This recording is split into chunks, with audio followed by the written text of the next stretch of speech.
I'm gonna teach you how to sound like this on Bandlab. Okay, download this preset, link in the description. All the pain common, man, no, I wasn't tripping. Before we begin, if you like this vocal preset and want to download it for yourself, you can do so by clicking the first link in the description or the pinned comment. Without further ado, let's get right into the tutorial. So the first thing we're gonna need is some auto-tune, and I'm gonna let you guess if Lil Wayne needs auto-tune in his vocals.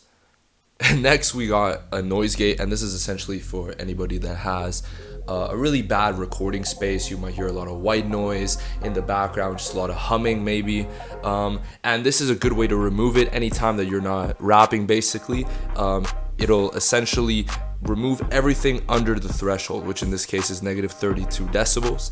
And I put a quick attack and release just to sort of make your vocal presence clear as soon as you come in. Then I added one of two EQs. This one I barely touched. Essentially, this is just to remove some slight parts in the mid frequencies, which I decided, like the really high nasally parts in the 8000 hertz, I wanted to remove by 2 decibels and boost the highest a slight bit, 1.6 decibels. Then I added a graphic EQ, and this is to get a little more surgical. So for instance, in the 100 hertz range, I dropped it down by 4 decibels. I raised the 800 hertz by 3 decibels just to get a lot of like that fullness in the mids.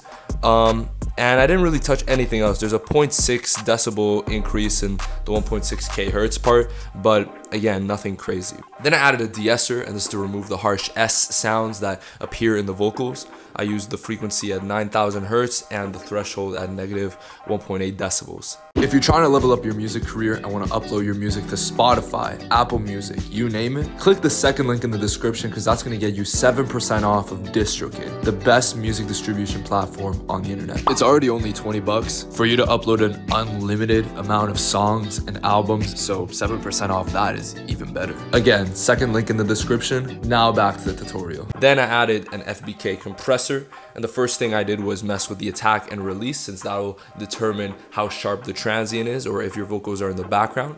In order to have your vocals up front, I put a slower attack of 60 milliseconds with a release of 300 milliseconds.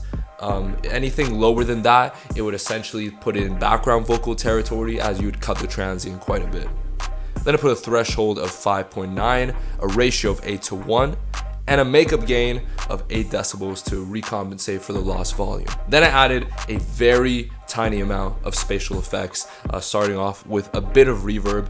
Maybe for the melodic stuff that he does, you'd put the mix level a little higher, but for the rapping style, I put it at only 7%. Put quarter beats with a feedback of 9%, a cutoff of 900 hertz just to have it more in the background, and a stereo spread of 100.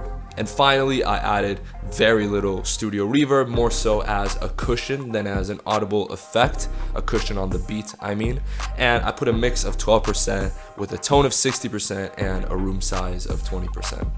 And that's how you get a Lil Wayne vocal preset on Bandlab. Again, if you like this vocal preset and want to download it for yourself, you can do so by clicking the first link in the description or the pinned comment. Make sure to subscribe and hit the bell for more tutorials like this. Comment below what other artists you want me to tackle, and I'll see you guys in the next video.